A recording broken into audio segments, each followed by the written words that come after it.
नमस्ते दोस्तों, आज मैं बात करने वाला हूँ film haunting of the Queen Mary की।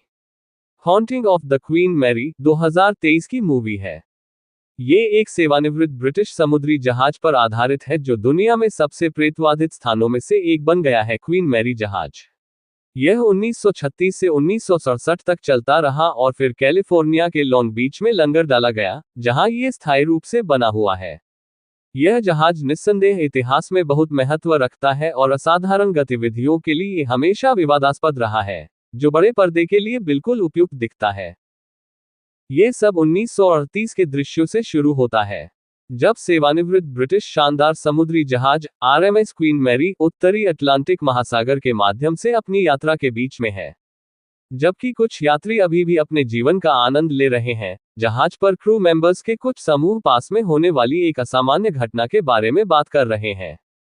ये स्पष्ट हो जाता है कि ऐसा इसलिए है क्योंकि जहाज पर एक नकाबपोश व्यक्ति है जो कई यात्रियों को हिंसक तरीके से मार रहा है।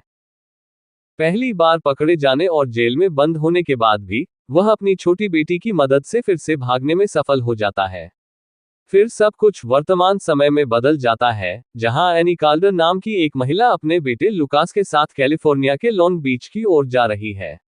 एनी और पैट्रिक, लुका के पिता, जो पहले ही अलग हो चुके हैं, वर्तमान में क्वीन मैरी की प्रतिष्ठा को संरक्षित और पुनर्स्थापित करने के लिए एक परियोजना पर काम कर रहे हैं। पैट्रिक का विचार इसके बारे में एक किताब शुरू करने और लिखने का है, फिर भी लुका का सुझाव है कि इसमें अधिक इंटरैक्टिव दृष्टिकोण होना चाहिए। ये सिर्फ एक साधारण किताब की तुलना में अधिक प्रभावी होगा। तभी एनी अंततः क्वीन मैरी जहाज के कप्तान से मिलती है और सॉफ्टवेयर का उपयोग करके पूरे क्रूज जहाज का 3D वर्चुअल टूर अनुभव बनाने के आइडिया का प्रस्ताव रखती है।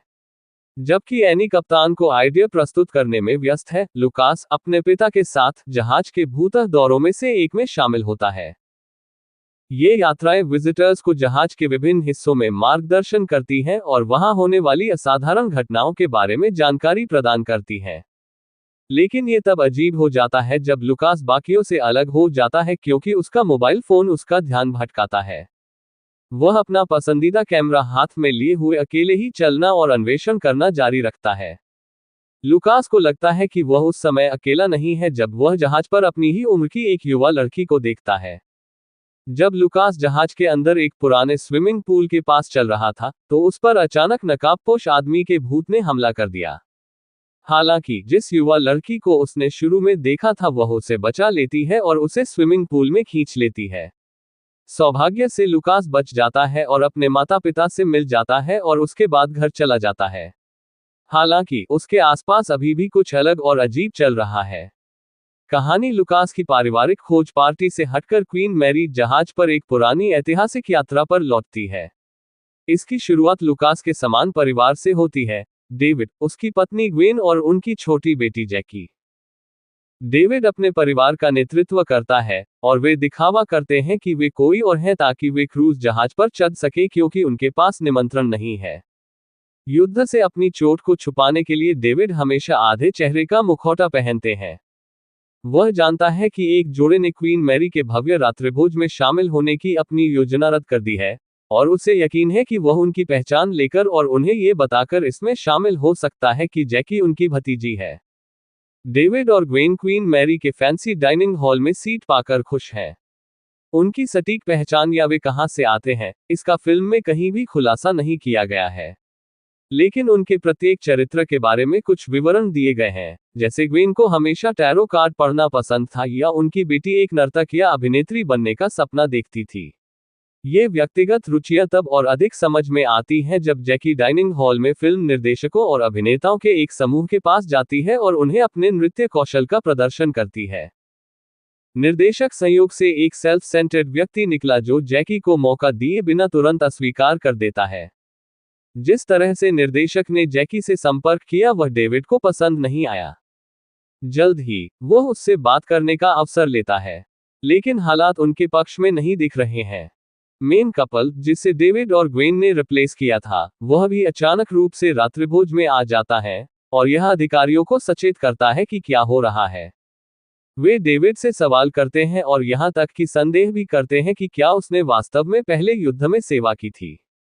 स्थिति के कारण और जिस तरह से फिल्म की शुरुआत से डेविड को एक क्रूर हत्यारे के रूप में चित्रित किया गया था, उसके बारे में हमेशा कुछ अजीब और डरावना लगता है। लेकिन वास्तव में, उसकी चोट को छुपाने के लिए आधे चेहरे का मुखौटा पहनने के अलावा, उसके बारे में वास्तव में कुछ भी अजीब नहीं है। वह सिर्फ एक चिंतित और प्यार करने वाला पिता है जो फिल्म निर्देशक से बात करने का प्रयास कर रहा है ताकि यह सुनिश्चित हो सके कि उसकी बेटी को अपना कौशल दिखाने का सिर्फ एक मौका मिले, और इसमें कोई बुराई भी नहीं है। जब डेविड और उसके परिवार को अपमानित किया जाता है और रात्रिभोज से बाहर निकाल दिया जाता है, तो डेविड जहाज के निचले हॉलवे में टहलने के लिए अकेले चला जाता है। वह स्विमिंग पूल तक पहुंचता है और वहां कुछ समय अकेले बिताने का फैसला करता है। चीजें उलट-पुलट हो जाती हैं जब उस पर भूत का साया आ जाता है और वह उसके द्वारा नियंत्रित हो जाता है। वह जानलेवा बन जाता है, हिंसक उत्पात मचाता है, अपने रास्ते में आने वाले किसी भी व्यक्ति पर हमला करता है और उसे मार डालता है। डेविड पहले अपने कमरे में वापस जाता है, उसके हाथ में एक भारी धातु की कुल्हाड़ी होती है जिसका उपयोग वह अपनी पत्नी ग्वेन की हत्या करने के लिए करता है। आसपास के कई यात्रियों ने उसे रोकने की कोशिश की, लेकिन डेविड ने उन पर हमला कर दिया और उन्हें मार डाला। उनके शव एक भयानक ढेर में समा गए। जब अधिकारियों को ग्वेन का शव मिलता है, तो वे डेविड को पकड़ने में कामयाब हो जाते हैं और उसे एक केबिन के अंदर स्ट्रेटजैकेट में डाल देते हैं।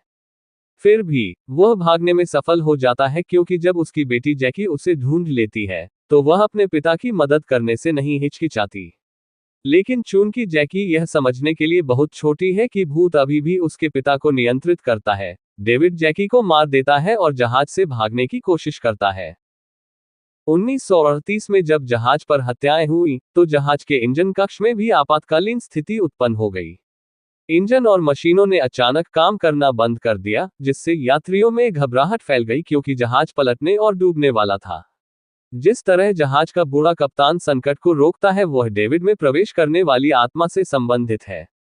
यह पता चला है कि जहाज के निर्माण के दौरान कप्तान ने नींव बलिदान का अभ्यास किया था। यह इंगित करता है कि इमारतों और निर्माणों की मजबूती और स्थिरता की गारंटी के लिए मानव जीवन लिया जाता है। जब वे क्वीन मैरी जहाज का निर्माण कर रहे थे, उस समय भी कंपनी का भविष्य अनिश्चित था, और निर्माता इसकी सफलता सुनिश्चित करने के लिए बेताब थे। इस वजह से एडवर्ड क्लार्क नाम के एक व्यक्ति को उसके रिकॉर्ड के आधार पर बलिदान के लिए चुना गया था, और क्योंकि वह एक पूर्व कैदी भी था, वे एडवर्ड को जहाज पर लाते हैं और फिर उसे जहाज के पतवार की मोटी धातु की दीवारों के अंदर जीवित रख देते हैं।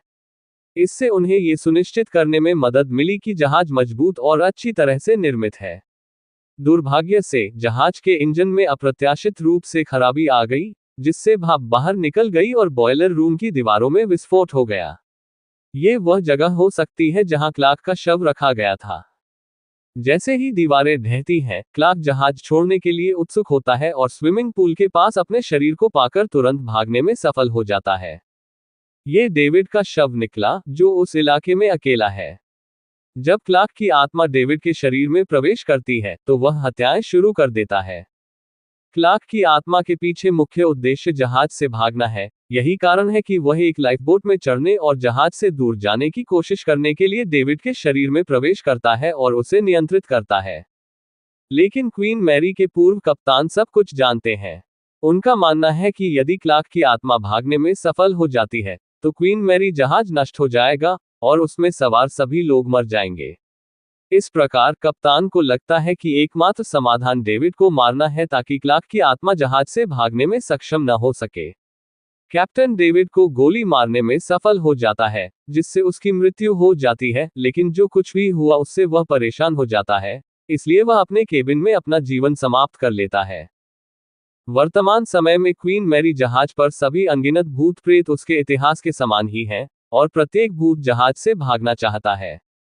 सभी आत्माएं संभवतः डेविड द्वारा की गई भयानक हत्याओं से हैं और जहाज पर हुई अन्य छिपी हुई अंधेरी घटनाओं से भी हो सकती हैं।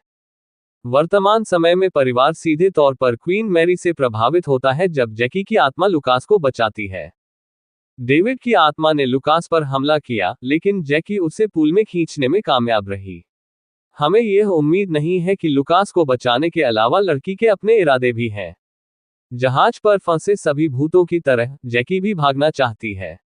जब लुकास अपने माता पिता के साथ घर जाता है तो उन्हें पता चलता है कि यह वास्तव में लुकास नहीं बल्कि जैकी है जो उनके बेटे के शरीर के अंदर रहती है। लुकास की आत्मा किसी तरह जहाज में फंस गई और जहाज के अंदर ही रह गई। लुकास को बचाने के लिए एनी और पैट्रिक जहाज के अंदर बहुत समय बिताते हैं। उसकी तलाश करते समय उन्हें अनगिनत खतरनाक असाधारण मुठभेड़ों का सामना करना पड़ता है, लेकिन चाहे वे कितनी भी कोशिश करें, वे लुकास को ढूंढ नहीं पाते और हार मान लेते हैं। उन्होंने अपनी आत्माओं को जहाज के अंदर ही रहने देने का निर्णय लिया, जबकि ग्वेन और डेविड को भागने के लिए अपने शरीर का उपयोग करने की अनुमति दी। फिल्म का अंत भ्रमित करने वाला है, क्योंकि इसमें दिखाया गया है कि लुकास के माता पिता उसे ढूंढने में असमर्थ हैं, और पुलिस उन्हें गिरफ्तार भी कर लेती है। जब उन्हें पता चला कि जैकी उनके बेटे के शरीर के अंदर है, तो एना ने उसे खिड़की से नीचे गिरा दिया। उसके पड़ोसी ने इस घटना को देखा और पुलिस को बुलाया। पुलिस रिपोर्ट के साथ जल्द ही इस निष्कर्ष पर पहुंची कि एना ने जो किया वह हत्या का कार्य है, क्योंकि पुलिस को उस शिप पर होने वाली असाधारण भूता घटनाओं के बारे में कोई जानकारी नहीं है। इस मूवी का एंड ये रहा कि न तो लुकास अपने पेरेंट्स को मिला और न ही जैकी अपने पेरेंट्स को। IMDb पर इस मूवी की रेटिंग 4.1 की है। इसमें आपको ब्रूटैलिटी यानी कि अच्छा खासा खून खराबा देखने को मिलता है। ओवरऑल ये मूवी काफी अच्छी है, लेकिन इसकी सबसे बड़ी दिक्कत है इसका एक टाइमलाइन से दूसरी टाइमलाइन में ट्रांजिशन।